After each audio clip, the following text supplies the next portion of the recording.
when you go through a spiritual awakening, sometimes when you can't handle it, you will lose touch with reality, and it can result.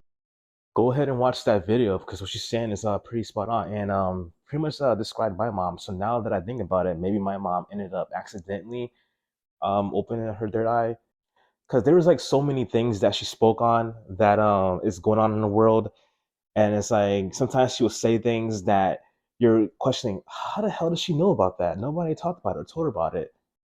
She would even say, "Oh, I know like this person talking about me, etc." And then like a few years ago, my gifts started to become more enhanced. That I actually started to hear people have conversations about me, even though they're like miles away. So it's almost like you hear other people talking in another room, but you can't completely hear out what they're saying, but you can hear them. Like I live in an apartment building, so it's like it's the best way to describe that. So it all started to make sense to me. So she's talking about like her mom lost her mind and when they're out in public, don't touch nobody, etc. I could understand that because like you understand how energy transfers. So now it's like depending on the person, I would hug you, you know what I'm saying? But if like I could sense some things, I wouldn't hug you. Or after give someone a handshake. um Certain people, not everyone, I would wash my hands. I would even obviously wash with hot water and soap, but also turn it to cold water because cold water cleanses. And so like I also had to keep in mindful that it's just because like we go through the spiritual awakening and it wasn't too harsh on you, mindful that for other people it can be. So definitely be mindful of like encourage other people to go ahead and try to decalcify the pineal gland and work on that third eye. I would prefer just work on your start out with root chakra and on the way up. But sometimes people can end up opening the third eye right away, first thing or whatnot.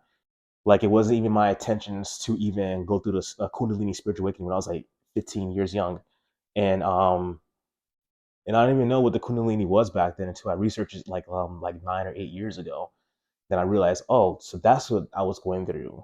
So spiritual awakenings, obviously, it's not easy. If you know somebody who's going through it, walk them through it. If you had experienced it, maybe you haven't experienced it yourself yet, and you know somebody is, research it, be patient with them, because it's almost like you having to be patient with someone who's dealing with depression, and we all know what that's like. So it's like sympathy, empathy, patience with somebody. Rather you have experienced it yourself, or you know someone who is, and if you haven't yet, but yes, if you intend to open up your third eye, take your time on things. Take your time to understand yourself and what you're feeling, and understand not to fight against what you're feeling. Things that you do when you're dealing with depression or helping someone with it.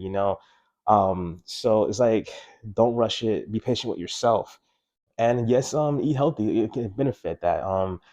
Getting exercise. So it's when you're awakening the things around you in this world, you probably will have a nihilist mindset at to some degree. Some people will completely have that mindset. When I'm on shrooms, I'm completely nihilist, and I personally despise the nihilist mindset. No offense to anybody who's into that, but yeah, like I said, don't rush into opening your third eye. Understand it first. Understand things around you and yourself. Um, Cleanse yourself, get rid of things that's possibly attached to you so it won't affect you much more before jumping into your third eye.